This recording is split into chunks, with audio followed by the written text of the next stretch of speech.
The idea is to get a snapshot. Do you have anything else? Any other teas or coffees or snacks during the day? Nope, I had a toasted bagel with cream cheese. A snapshot of what Lisa and Kev eat or don't eat. Kev, what'd you have for breakfast today? Had coffee. How many? 3. And what Meg and Josh nosh on. Can of pop and some cereal. I had 2 Oreos. 2 Oreos? Yeah. Okay, what did you have to drink? Chocolate milk. After it's all logged in, our expert will weigh in. And this family will never look at what they eat the same way again. So what do you think of this whole exercise? It's eye-opening. I mean, as you go through the day, you don't really keep track of what's going in. You realize just how much you're putting in and what it is that you're putting in. It is hard to track every morsel when life moves so fast. The kids nibble on snacks from school. Lisa has a long commute to work and Tim Hortons is on the way. And while Kev, he doesn't have to reach far for his favorites. The kitchen is just steps away from his home office. Well, hot dogs are a brutal one.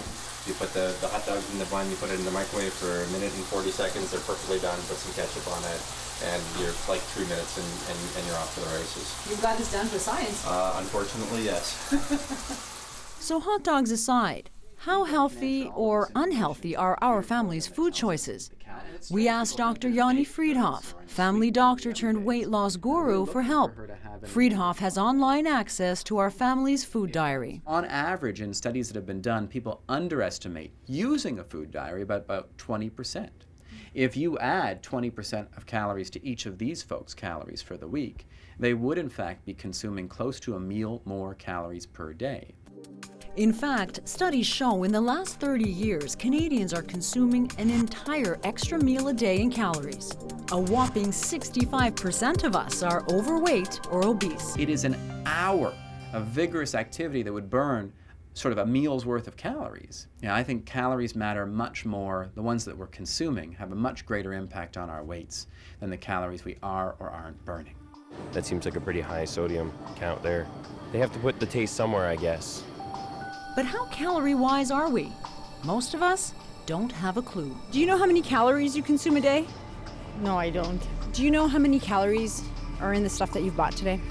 No clue. And these people know even less about what's in them. How about salt? Nah, no idea at all. Sugar? No idea at all. Do you have any idea how much salt you're supposed to consume or how much sugar? I don't. See, I'm your typical Canadian, I guess. I don't know. The main culprit? Anything that comes in a packet. Our family's traditional Taco Tuesdays meal is loaded in salt. It's also becoming clearer they're eating a whole lot of sugar too. This was a day that Meg had. It was the first day she was recording, and she wrote down all the things that she was eating.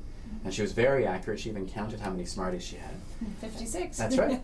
Friedhoff gives us a sneak peek at his calculations. So if we look at her sugar numbers, she had 219 grams of sugar. That's 54.75 teaspoons. In cups, it's 1.14 cups of sugar just on one day. So where does all that come from? Well, it's lurking in sugary cereals, juices, and drinks that sound healthy. Remember Meg's sweet tooth? What did you have to drink? Chocolate milk. Chocolate milk? People believe that chocolate milk is a very healthy beverage, but yet chocolate milk has double the calories, double the sugar of Coca-Cola drop per drop. And so if I took a can of Coca-Cola, I made a double strong can of Coca-Cola, double the sugar, double the calories, and I poured a few vitamins and minerals and some protein in it, I don't think people would want to give it to their kids every single day as a beverage. Friedhoff needs more time to tally up the totals. As for Kev, he's starting to sweat. Smoked ham, please. He's rebuying everything the family ate during the 1-week experiment, and that's making him nervous. Friedhoff is coming over tonight to tell the family what all those Smarties, hot dogs, and tacos add up to. Thank you very much.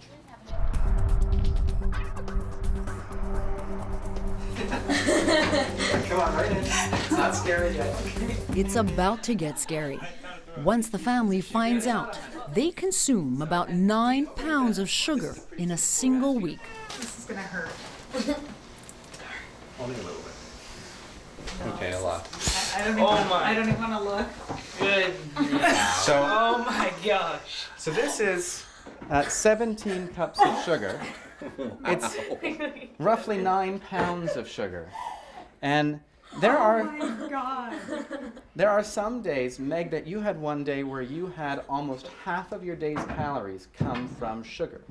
That's more than double the amount they should be consuming.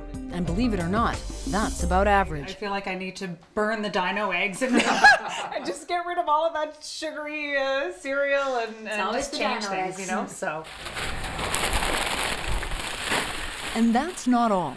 What you see here shows how much sodium our family is taking in just 1 week. We could barely get all these potato chips in our van. Kev, Lisa, and the kids are about to get a sodium shocker. So, if we were to take the amount of sodium you guys eat and convert it into equivalents of club-sized packs of Ruffles, you guys eat the sodium equivalent of 40 club-sized packs of Ruffles per week. Again, that's more than double the sodium they should be eating. And get this, that's pretty typical too. It was just really surprising to me, shocking. Okay. So you're ready to throw out the cereals? Yes! So why does all this matter? Friedhoff says it's bad for everybody's health, but it's particularly bad for the kids. The building blocks of these kids are what they eat. And not only in terms of their building blocks for their actual bones and muscles and joints, but their building blocks in terms of what they're going to be feeding their families, what they're going to be eating for a lifetime. If they don't make changes, their diet may impact on their health in the long run. There needs to be some major changes, I think, for any family to walk in and see this visual or see the sugar presented in front of you. You can't help but think, okay, you know, there are going to be some changes. It's a lot to digest, but it's probably fair to say Taco Tuesdays will never be the same again. Too much food and not enough exercise are not the only problems affecting the health of Canadians. So is a lack of sleep. A recent CBC poll showed that most Canadians are getting less than 8 hours a night, and that can cause all kinds of problems from high blood pressure to diabetes. The CBC's Kelly Crow takes a closer look at what's keeping so many of us awake. The sun goes down and I'm terrified. You better watch where you put your head.